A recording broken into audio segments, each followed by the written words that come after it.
then after the half time, I think we disconnect for 8 minutes. First we suffered a goal, and then was really hard for the guys to connect everything. Manchester United head coach Ruben Amorim there talking about how Manchester United completely capitulated in an 8-minute spell after half-time, which everybody could see last night. But what are the deeper problems that he has got, and what was the message he was sending to the Manchester United hierarchy in particular after that game last night? So we're going to dig into the big issues that are always going to be there unless Sir Jim Ratcliffe steps in. What is Sir Jim Ratcliffe's new investment into Manchester United bringing? Why it's not bringing enough for Ruben Amorim to improve? And then comments from Ruben Amorim about winning the Premier League and not knowing how long it's going to take till we actually get our hands on that trophy. This is Forever United TV. It is your 8 a.m. morning show update, Friday, the 20th of December. It is almost there. The man with the red hat, he's coming with the presents next week. We need a few presents from Sir Jim Ratcliffe. I think he needs to dress up as Santa and give our head coach a little bit of help going into the January transfer window. We're getting into all of that. I want your live comments in as well, everybody. Please do make sure that you get plenty of them in. I want your thoughts. We couldn't get through everybody's last night, so anything you picked up on in the game that you feel needs talking about, issues you see as well, big positives as well though from that game last night. I'm not going to let this be a full-on negative fest. We are obviously clearly in a transition period at Manchester United. The problems are there for everybody to see in game, but there are so many positives coming out of Manchester United right now. We have to just jump onto that as well, I feel, and make sure that we balance this out a little bit, because Manchester United are playing better under Ruben Amorim. You only have to look at the difference from, say for instance, the game against Spurs at Old Trafford in the league to the game last night. Manchester United's XG compared to Spurs' XG, double what it was. Completely different possession of the game, the amount of shots we had. We went into all of that last night and it was a positive. But the big issue that we're talking about here is the players that are still there at the football club. And when people say that these players can still do a job, when people say that these players can still do something for Ruben Amorim, let's not jump the gun. Let's give these players a chance. I think Ruben Amorim last night in that post-match interview and press conference saying, we are aiming for the Premier League. We want to win the Premier League. He said it before the game as well. It's message. Winning trophies is just a cover-up. He's pretty much gone down the same line as what Ole Gunnar Solskjaer said. When winning trophies doesn't tell you everything. He wants to see progression as a team on the pitch. And that is definitely what we didn't see, and is complete opposite to what we had under Erik ten Hag. Trophies and titles, as he calls them. No, forget the titles. There's only one thing and one trophy that brings you a title, and that's the Premier League. Trophies, titles. Titles are bigger than trophies. Titles are the ones that Manchester United should be going for. He wants the Premier League. We are a million miles off it right now. INEOS feel like Manchester United are going to be picking this trophy up in 2028. Honestly, right now, unless they help Ruben Amorim, that won't happen. It won't happen in 2028. The significance of this next two transfer windows are massive. And you can say it's 2028. It's way down the line. No, you need to be aiming for the Premier League now so you can get yourself up there competing for it. If you're just thinking of staying around 6th and 4th and just moving up bit by bit, then you're never going to challenge for the Premier League. You aim as high as you possibly can, and then you can fall back on what that target was and adjust from there. You've got to keep going for that top bin, and you have to act like a club that wants to win the Premier League trophy, and that is what Sir Jim Ratcliffe's job is now at Manchester United. Aren't we 10 games in, is it? No, sorry, 8 games in for Ruben Amorim right now. What have we learned from what he has done on the pitch so far?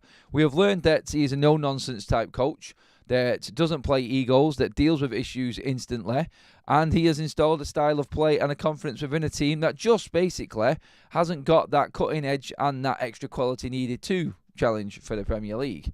Now, that is all he can do. He can only work with what he's got, but what he has got is the same problems that were there before he came in through the door. And until Manchester United as a club as a whole rectify them, we are not going to be challenging for that title going forward. It's as simple as that.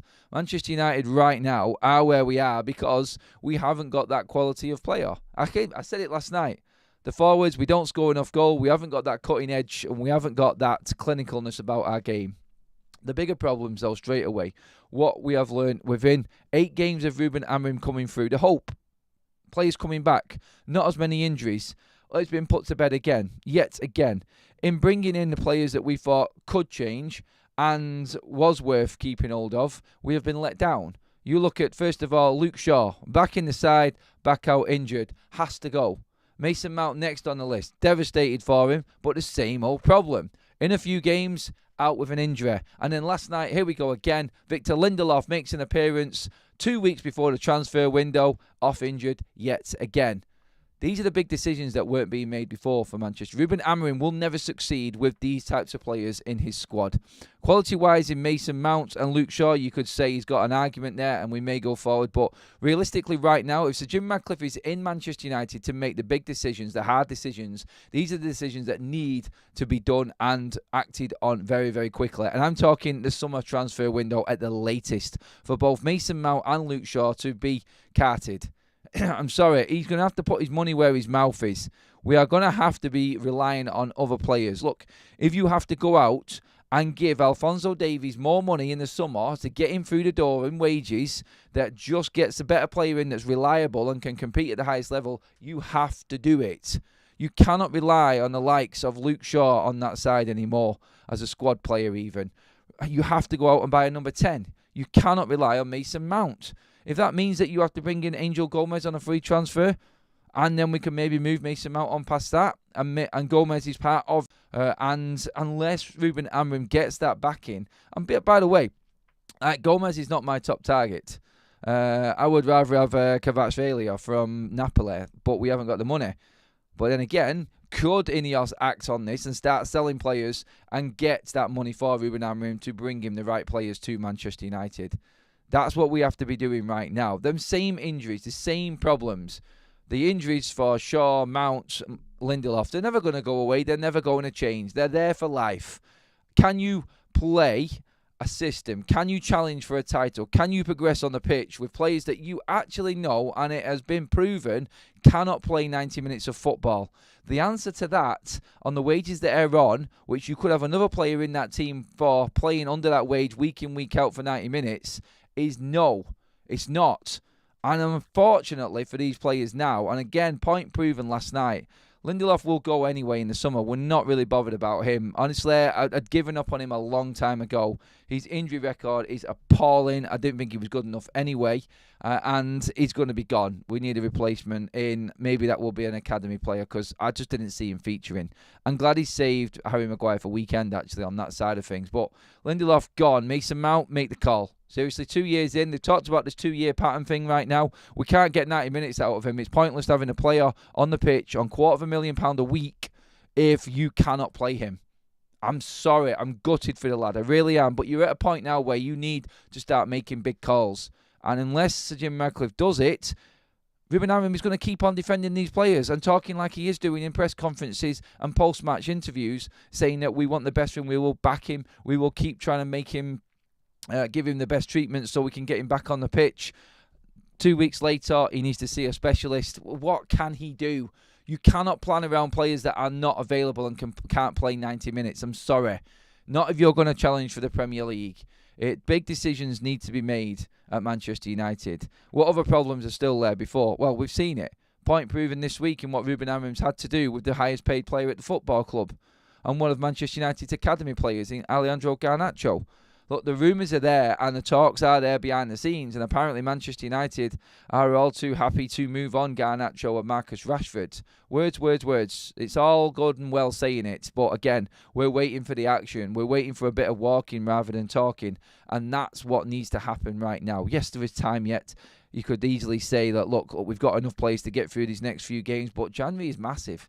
Even in moving players out and maybe just integrating the odd academy player in there. And I'm not being funny on this either. Like, I'm serious. You've got players there that would do a better job than Marcus Rashford from our academy. If you need to loan him out and get him out of the football club to make a statement with an obligation to buy, get him gone, get the issue finished with him, and then start looking at the summer. Past that, we've got possibly an opportunity for an academy player to come in and actually make their mark when they come through the door. And that's, I feel, what Ruben Amorim needs. And when I say he needs help, when I say he needs backing, I think INEOS backing him would be, right, Ruben, what do you want to do? I want Marcus Rashford out of this football club. I want Garnacho out of this football club. Whatever it is. Get me all of these injured players gone. Whatever he wants. Yeah, but we're not going to be able to bring anyone else in. I will deal with that. Back him. If he's going to make a big call, and INEOS are going to say to him, we will do this, but we cannot get you a replacement, say, until next summer. And the repercussions of that could be that we run short in the squad and we don't get where we want to this season. They need to just give him this chance this season to do what he has got to do and be brutal with this team in picking the players, dropping the players, getting rid of the players by the time the transfer window comes. If he doesn't get the opportunity to do that, then he is going to have the same problem that other managers had before. I am fully in belief, and this is where it turns into a positive right now. Everything that's going on last night was a big positive. A blessing in disguise. And many people have said it. Like, do we want the Carabao Cup? No, cannot be arsed with it. Said it at the start of the season, don't want it. Don't want the FA Cup, don't want the Carabao Cup. My thoughts, my mind is set on the Europa League and the Premier League. They're your two trophies. That is it. The FA Cup, if we go out to Arsenal, couldn't give a toss. I'd be bitching, I'd be moaning, I'd be talking about the performance and certain decisions that were made like we was last night. But still, I don't care. We need to be looking higher. What is going to help Manchester United more significantly? A cup run? Oh, we've done that the last 2 seasons, and look where we're at. No progression on the pitch. Ruben Amorim said it in his press conference last night. What did he say? He said that we cannot be just winning trophies and looking at trophies. The bigger idea is seeing improvement on the pitch and his team improving, and I'm seeing that. I don't mind losing 4-3 to Spurs, having seen the team play well. Yes, we need to improve in certain areas, and that's what we're talking about now. Injury records, goal scorers, taking chances, being more clinical. He said it again last night. We got to the edge of the box, we got in certain positions, and we just didn't use the ball. With all of this carnage going on and still averaging over 2 goals a game in his 8 games that he's played, we're not doing too bad, so you can see progress. 20 shots. We almost doubled the amount of shots that Spurs had last night. We had an 8-minute spell, like he said, where we capitulated. And that needs to be eradicated out of this team. And that is where Ruben Amorim cannot do anything. That, again, is INEOS making cutthroat decisions on players that have these lapses in concentration that aren't good enough. The manager and the coach can only do so much in putting the style in the system, the formation and everything like that. But if you've got players continuously having brain farts and heads gone moments like we did last night, and in other games like against Nottingham Forest, them games alone have cost Manchester United a semi-final place and 3 points in the Premier League. And that's not the only time it's happened. Several times now, where we're having to scramble out a result because we've made mistakes and we're recovering for other people's errors, or we've lost games. I feel like the Spurs and the Arsenal game were very similar, except we just weren't good enough in front of goal and defending set pieces. But again, last night, we lost a game like we did against Arsenal, which we were more than in, and I thought the better team in, because of a set piece. The first goal, the last goal, set piece. Manchester United not switching on, not strong enough, not brave enough, not physical enough. Physicality being another issue that we've got within this squad right now, and a real problem for Ruben Amorim going forward. He just doesn't have it. He doesn't have it. Manuel Ugarte, legend, brilliant, loving him, but he can't do it on his own. Bruno Fernandes is weak in physical aspects of the game. He's good at other things, but he needs to find that balance. And again, it comes down to INEOS getting the right number 8 into Manchester United. I think that's a player we desperately need. But everything that Ruben Amorim is doing is clear for everyone to see, and the positives are there. Look how he's turning players around. Unfortunately, last night, one bad thing, which I was hoping was going to work out well, was Antony gone. Sorry, on my list of 4 players there, what we do know is that Marcus Rashford is always going to be a bitch. And you could see the Manchester United fans last night with the banner. It was clear for everyone to see. That's away fans that have travelled down on a Wednesday, Thursday night, just before Christmas, costing them a fortune to get down there, having to leave and get back at God knows what time today. Trust me, that is the hardcore Manchester United fans that have gone down there. And they're the ones with that banner up saying, "Ta-ra, Marcus Rashford." Excuses. You've seen it. Everyone's seen it. Do one. You've got him there. You've got problems with players like Garnacho clearly behind the scenes with egos. You've got the injury players that have said there. You've then got the players that are just not good enough. And Antony last night, again, he had his chance and he was a passenger. I'm gutted for him because I thought, you know what, he's done all right. He has done all right. But still, big calls need to be made. Not good enough. Not physical enough. He was, and I thought he had that sort of terrier, workman-like sort of attribute about him, but last night he was found wanting big time, and we cannot carry players like that anymore. So get into it in the transfer window. Do what you've got to do. If we're short on squad depth because we're having to move players on that aren't good enough, then so be it. That's what it's going to have to be. We're going to have to integrate some of the younger players in and give them that chance. And there are deals that United can get done in January and bringing players in. But these players have proven time after time after time that they are not good enough in so many different ways.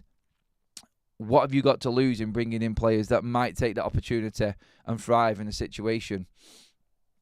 That's where you're at right now. And again, it's going against what I said in terms of bringing youngsters through. I don't want the young ones coming through, and that's what the point I was making at the time. I don't feel like they're ready to come through to Manchester United yet, but still, there are other players there, like Dangor, who can definitely play a part in Manchester United's season. Wheatley could do a job up front. I still believe that Hugo should have been brought back from his loan spell. Maybe things like this could happen. Maybe we could bring Joe Hugo back from loan. And I know what you're going to say, Adam, that is a complete night and day. But will Joe Hugo do more of a job than Marcus Rashford for me in this team right now? 100% yes, he would. Sell Marcus Rashford. Get him out of the football club. Deal with that issue first, and then we'll probably look at everything else around it. There are other players there that will do more than Marcus Rashford. And to be honest, as poor as Anthony was last night, he's done more in that game than what Marcus Rashford did against Victoria Pilsen, a weaker opposition as well. I've gone on a lot there, a little bit of a mini rant there. Sorry, everybody, but I am going to get into the comment section right now. Thank you so much for all of the likes already. We have got well over 900 in the room. Please share the video. Get your comments into the chats as well, everybody. I want to get through as many as I possibly can. And thank you for the likes as well, over 100 likes. Let's get into the super chats first of all, quickly before we get going. One in from You Got Ross. Thank you, mate. Saw the other day that in order to fully take over the club, INEOS would have to take on the Glazers' debts and pay them. That is criminal. It is.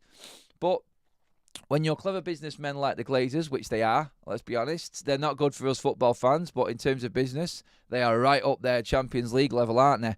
Not spending a bleeding penny and running Manchester United and taking what they have out of them. I mean, the result came out yesterday after Sir Jim Ratcliffe's investment into Manchester United. Again, now to take his stake just under 30%, which we knew. And anyone looking like, wow, he's putting this extra money in, like an extra, I think, 79 million it works out at. With him putting that investment in, people asking the question, is that going to go in towards Manchester United and the transfer fund? No, that was just part of the scheduled and agreement that was made when he first bought into Manchester United with the original shares, which got him his sporting control of the club. This was always scheduled to happen in December. And this is just extra funds to go into the infrastructure of Manchester United. The money has already been spent on different projects within. But what it does do, it takes his investment into Manchester United to treble the amount of what... Well, actually, no, it's whatever you want to make it, because the Glazers have invested jack shit into Manchester United. So Jim Ratcliffe's own personal investment through INEOS into Manchester United now stands, and this is without buying into the shares of Manchester United, what he's invested into the club is now just shy of 300 million. 300 million more than what the Glazers have done in nearly over 2 decades at the football club. Sorry, 3 decades at the football club. That tells you exactly where Sir Jim Ratcliffe said he's at. And when we're having a moan about him, like I am, on ticket prices, I still don't agree in it. I think it's a bad side. Sir Jim Ratcliffe and INEOS are still doing good at Manchester United. They are. And for him to have invested nearly 300 million quid into Manchester United and completely capitulate what the Glazers have invested, then it just goes to show that they are looking at Manchester United and looking to move us forward. And the plans will take longer than what we first thought and what they said and what they wanted. And that goes for everything, on the pitch and off the pitch. But you can still see that after a year of them being announced, from what they've done, the appointments they've made, the way they've reacted, the money that's been put into the club, if we continue on this trajectory and continue working this way, and this is why I made the point this morning in helping Ruben Amorim, because they helped Ten Hag, they gave him everything he wanted. If they do that with Ruben Amorim, and they get rid of the players that they know that Ruben Amorim doesn't want, and are a problem at his football club, United will win the league with Ruben Amorim. 100% we will win the league with him. He is the right man the right coach and he has the right vision to take Manchester United forward. INEOS need to latch onto him. And look what they've done. They have made the right decision. INEOS have made an absolutely brilliant decision in getting rid of Ten Hag and bringing Ruben Amorim in. Forget about keeping Ten Hag on. It's gone. It's a mistake in keeping him. Ruben was the man. Ruben was exactly what Manchester United needed, and he is proving that right now. If they back him like they did with like Ten Hag was, Manchester United will win the league with Ruben. You've done your bit. Now double down on your investment in bringing Ruben Amorim in, and we will get there. It's not as simple as that. Obviously, there's a lot to go on in between, but still, I do think that INEOS have got the club's best interest at heart. They want to run it properly, like a proper-sized football club. I don't agree in the prices. I think they should have waited that out a little bit until the football was better. Inevitably, prices are always going to go up, and it's hard to take when you see Manchester United underperforming like we have been and the prices shoot up like they have done. It's really not fair on the fans. But honestly, I look at what they've got, the vision that they've got. They're trying to fast forward a bit too much at times, and I think that may undo them. But still, I feel like we are going in the right direction with them, and they have done good things. And Ruben Amorim, he is the one brilliant thing that they have done so far.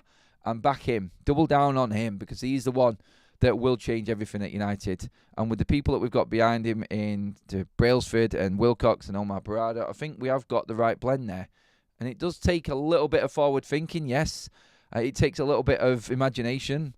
But the most important thing is it takes some really, really hard, brutal decisions and big decisions that INEOS are going to have to make over Ruben Amorim.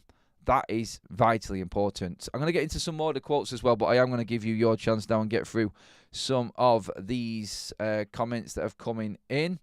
He rotates too much, so we don't have a settled side. No, disagree completely. It's not too much at all. I think everyone in the team actually knows and understands what they're actually doing.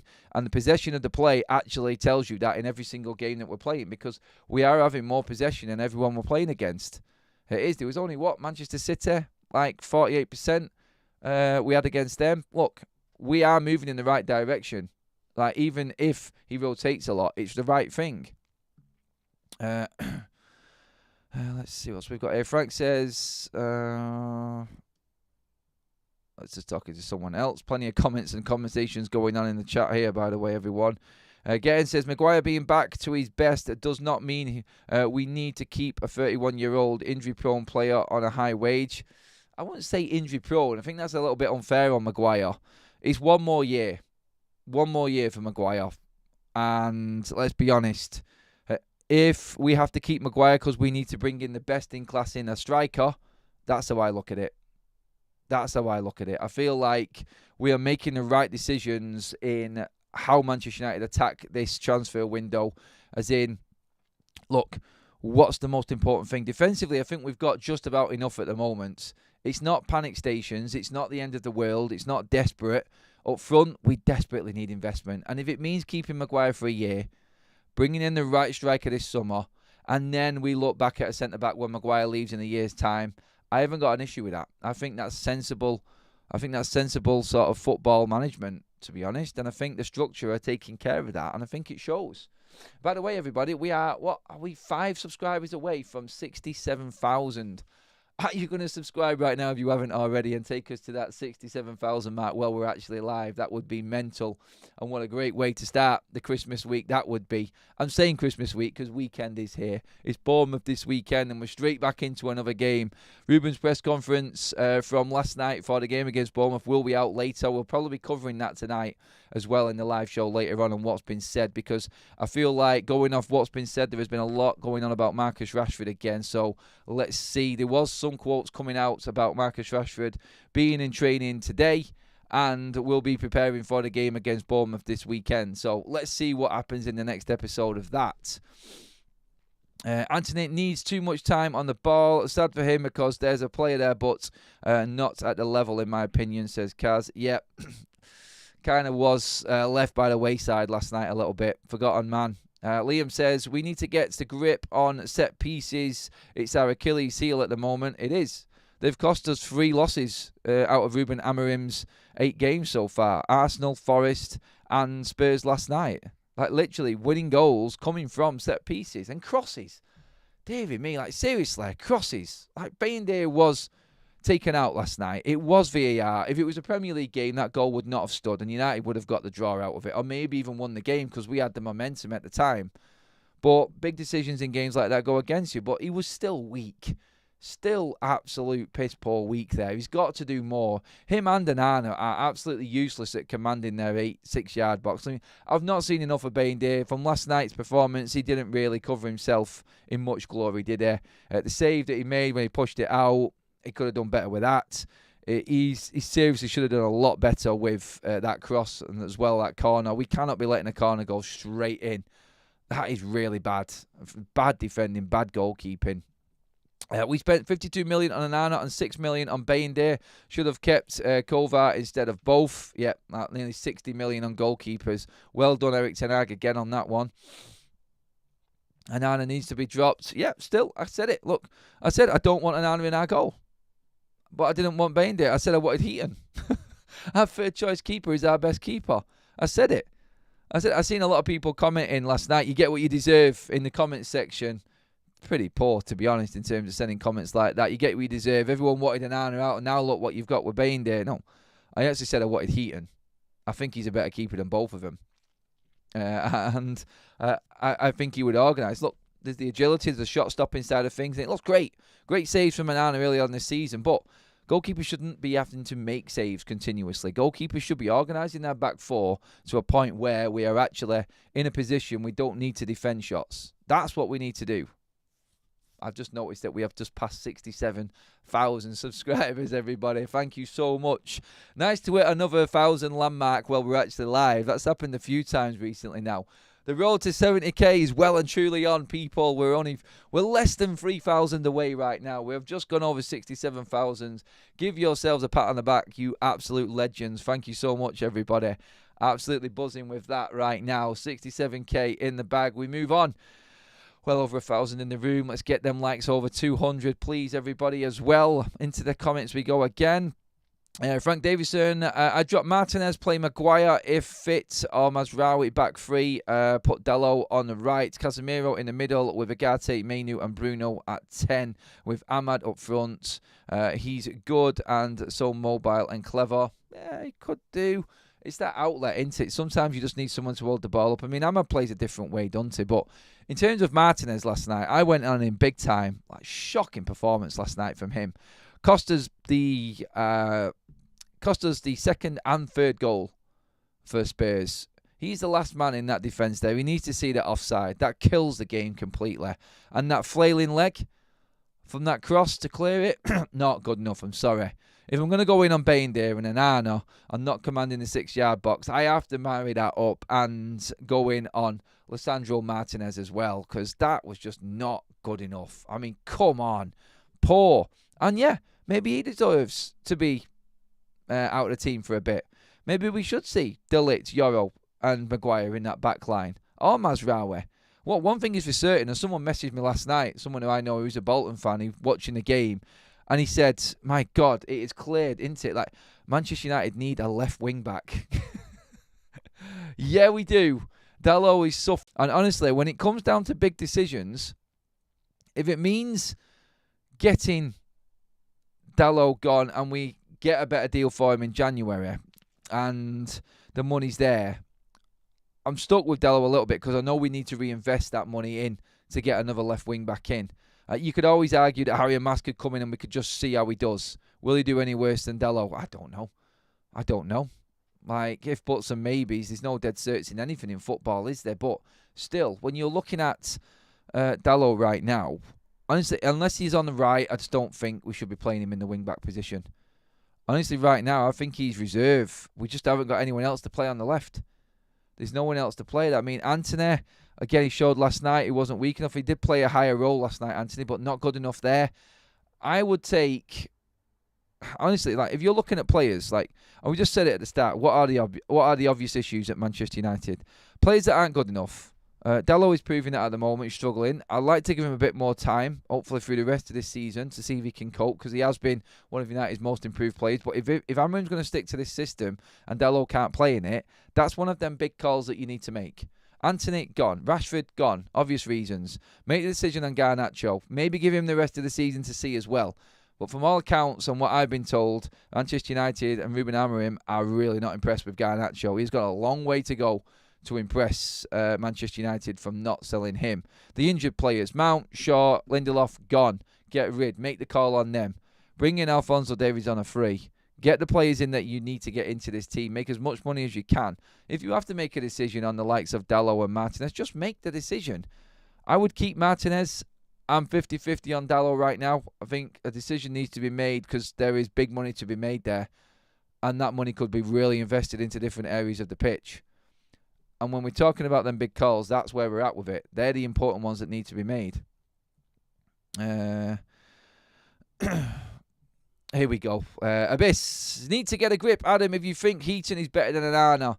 Fine, he has made a couple of mistakes. Straight away, your comment has been completely ignored. Made a couple of mistakes. Oh my God, mate. Seriously. I'll read through the rest of it because that's just a comical opening. Fine, he has made a couple of mistakes recently and last season at the beginning. In between, he has been superb. Confirmation of bias. Complete and utter bollocks comment. Sorry, I have to call it for that. I'm happy that you're coming in and talking, but please, you have to come back with something better. Onana was effing horrific all season. I'm sorry.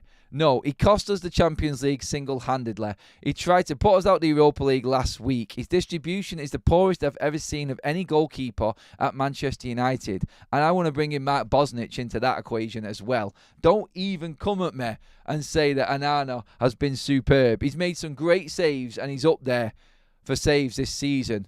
But his distribution, his commanding of his box is absolutely atrocious. And United will not win the league with him in goal. And right now, no, I don't want Heaton as our goalkeeper going forward. I want us to buy another one. But for now, from what I'm saying, and the situation we're in, is he would do us a better job while we're trying to get the other positions in the pitch sorted.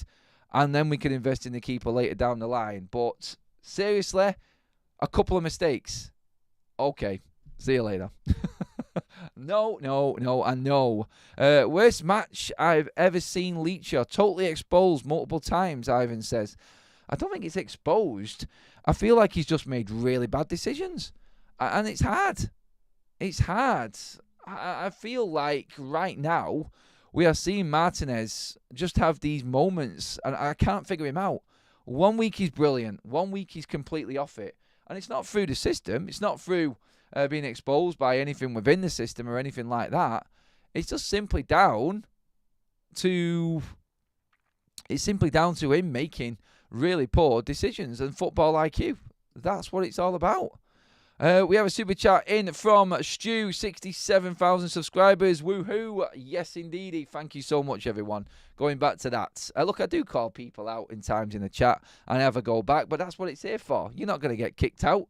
If you don't like to take criticism back, then that's up to you. You can take it or leave it. You're always welcome to come in and criticise. I don't mind it at all. Plenty of people do, but a lot of the time they don't add as much context to the argument and it kind of gets kicked out a little bit. That's all we're having really on that one. MB says, finally, Adam, as I said yesterday, it was good not to win, so it remains clear that the present squad needs a major overhaul. Garnacho, Rashford, Bruno, Dalot, Antony will bring enough funds to start that. I'm leaving Bruno out of it. Not yet. I think Bruno's got another year after this one as well before we need to start making a decision on him. And I'm only saying that simply because Manchester United right now have got a lot of other areas that need to be rectified in this squad for me. Bruno is not an issue for Manchester United as much as others right now is what I'll say with that one. I think that makes sense. I think that's fair as well. Mick Red, Onana's distribution is not bad. Yes, it is. He helps the defenders a lot. He had some shocking lapses, though. Mate, honestly, Mick, I don't know what you're watching with that. It is appalling. Trust me, mate. It is horrific. I don't know if it's me being at the games and watching him, but the pressure he puts on his defenders in his passing is absolutely unacceptable. It really is. He is a nightmare. And I'm telling you right now, he needs gone. He isn't good enough. He's going to save us. He's going to make saves. And you can big up all of them all you want. but he isn't going to win that league with United. Good morning, Adam. Adam, I'm afraid it showed exactly why our squad can't compete for major prizes. Just not good enough. Don't get me wrong, I can see the improvement, but this is why top 4 is a long shot. No, still making top 4. 100% making top 4. We will get there. Ruben will get it into him. It will. But like I said, it only comes with help from INEOS. If they don't help, and Ruben is left to try and deal with this mess and melee, then Ruben will fail.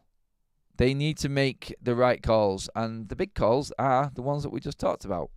Stop being sentimental. Players that aren't going to be fit enough to play you 90 minutes week in, week out are players that don't belong at Manchester United.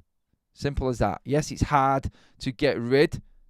It's hard to get rid of players that are injured, and I understand that, but if you are the best thing for Manchester United going forward, you will find a way to help Ruben Amorim. Your job is to get rid of what he cannot use and doesn't want to use and says is causing a problem within Manchester United. That's their job. Go do what you do and get rid of these players. If you have to take a hit, you're going to have to take a hit. The biggest thing and the most important thing is Ruben Amorim does not need to be carrying passengers. And that's it. Should beat Bournemouth, so creep up the league. 100k party at Easter, says Babs. Thanks for that. The Hayart was a wonder kid, the best goalkeeping talent at the time, says Joe. We are limited on spending, so need to be careful who we buy. But totally agree, 7 or 8 players need to be gone ASAP. Thank you for defending Bruno, says Dummy Sane, I think that says Yankee. Sorry if I said that wrong. But yep, you're more than welcome. I always will. Everyone always knows I defend Bruno where I can. I think I'm fair with everyone. Like, I give players flowers when they deserve it. I call them out when they don't. And after 2 years or into that second year, if I'm seeing issues with a player, I will start to go on that player. You all know how I work. And this is what I'm seeing with the likes of Anana. This is what I'm seeing with the likes of Mason Mount right now. I gave up on Lindelof 2 years in, and we've still got him right now. I can see it. Like, if you've not improved in 2 years at Man United, this is Man United. Let's get that straight, everybody. If you're not improving in 2 years at Man United, you don't belong at Man United. See you later. You have to have got better. You've got the best of the best. You're playing with the best. If you cannot handle it or you're not getting better, then you're not mentally able to sustain the pressure that this club brings and what is expected of you to wear that shirt. They're the standards that we used to upkeep. And this is what INEOS, I feel, are trying to bring back. And Ruben Amorim is exactly the man to install it in for them as well. Just give him the support he needs, and United will progress going forward. I'm telling you now. I'd like to know who Lissandro prefers as his centre-back partners and why. Centre-backs have been changed a lot. They need stability. I think it will be Yoro, who looked good last night for me. I think it will be Yoro. I think it will be De Ligt and Martin. I think that's his three. That is his three, I feel. And I think that really balances well. I think Lissandro on the left. I think De Ligt's in the middle with Yoro on the right. And I think De Ligt interchanged with Harry Maguire. I think that's his play. Just for me, I think that's how it works. I'm happy with Maguire in the middle. I'm happy with De Ligt in the middle. I would be happy with Lenny Yoro in the middle, but I feel like he has got that pace that can help the wing-backs as well in cover, and Lisandro Martinez has got a bit more pace. So I think he's going to protect De Ligt and Maguire, who are not as agile and as quick as Yoro and Martinez. And I think that's the way he's going to go with it. I think they're always going to be central, and the other two are going to be wide. And that may interchange. You may see Mazraoui coming back in onto one of the sides as well at times. I'm not even going to mention Luke Shaw. Do I need to? Like, he could come in, but honestly, giving up on him so many times now. Super chat in from you got Ross. Thank you, my man. If Davies chooses Real Madrid, who jumps out from the list of left backs that will cost us money? Part of me wants Alvaro back for the buyback. I like Kirkez. I like Alvaro. He's absolutely destroying it in Benfica. And at the cheap price we can get him, I don't think he can be ignored. I really think that we need to be looking seriously at Alvaro Fernandez and bringing him back in to Manchester United. I do. I'd be gutted if we can't get Alphonso, but I am realistic on that side of things as well. He wants Champions League football. He's guaranteed it at Real Madrid. He's guaranteed it at Bayern Munich if he signs the contract there as well. But at Manchester United, we're going to have to sell him a project as well. I mean, the only chance we've got is that we will probably pay his wages. I think we will pay more than what Madrid and Bayern Munich are offering him. And some people will say that's the wrong way to go about it. I get it. I do get it.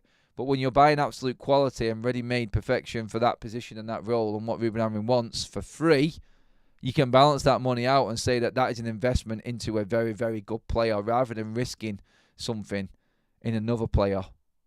And over the whole balance of paying a transfer fee, say 30 million with wages on top for Kirkes, it'll still work out cheaper in bringing in Alphonso Davies. So that's how you have to look at it. I think INEOS will look at it that way as well. Carabao Cup is over. We'll be able to focus on the league at least. But that's it. Another competition out of the way. Silver lining. Too many games for this squad.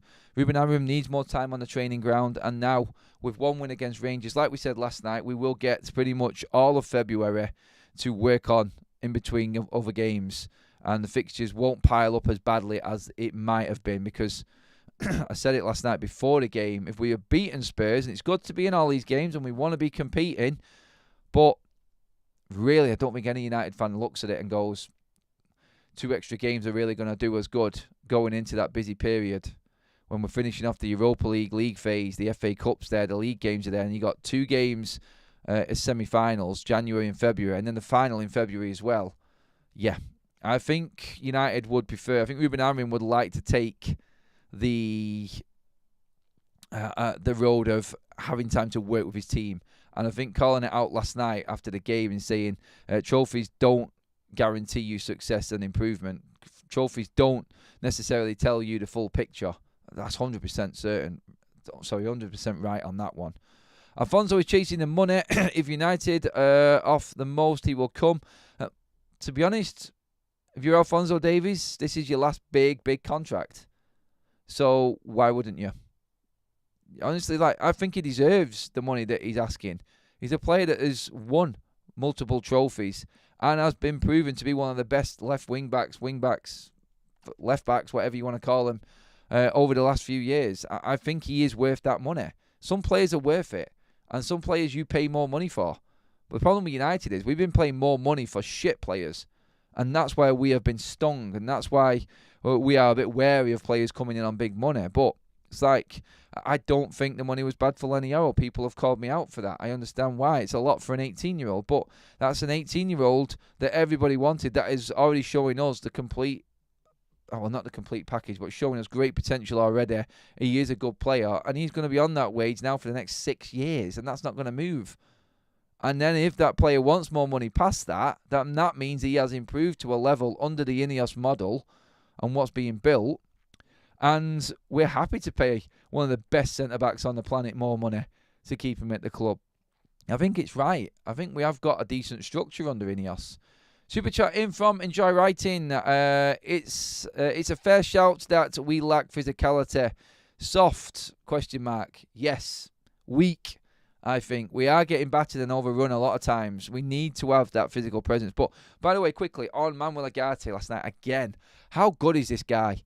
Wow, he is absolutely outstanding. What a breath of fresh air he has been in at Manchester. Composure on the ball. Like, he is tenacious in the tackle and strong in the tackle. He looks like he's got a fantastic injury record. Touch wood, for God's sake.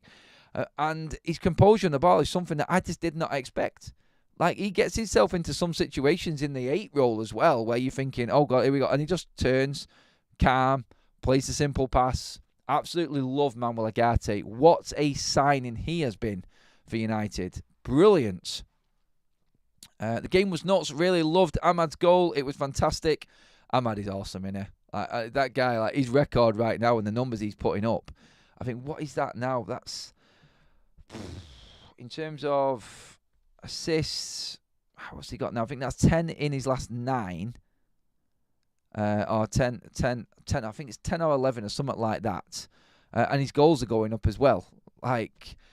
This guy is an absolute will beater. Get that contract signed ASAP, please. And I think that pretty much covers everything. Wow, that show went really fast. Sorry we've run out of time, everybody. We have over 300 likes in on the chat. If everyone in the chat right now, of which there are just short of 1,200 people, love that. Could give the video a like on the way out. That would be great. Let's get that over 350, even closing in on 400. Love it. And today was that moment. We didn't pass 70. Sorry, nearly there, but we're not quite. We did pass 67,000 subscribers today while live, which is epic. Thank you, everybody. Thank you for all the super chats. Mods and members for helping out in the chat as well. Absolutely loved it. So I will be back later on as well. Obviously, Ruben's press conference ahead of Bournemouth. Maybe some more information on the Marcus Rashford situation to dissect as well. Plenty going on, and I'll have you covered as always. I love the morning show. Thank you, everybody. Another epic one right there. I will see you all later on. Have a fantastic day. The weekend is here, and another game straight away to forget about what happened last night at least. But please, God, we have to beat Bournemouth. I cannot be dealing with going into Christmas on 2 defeats. No.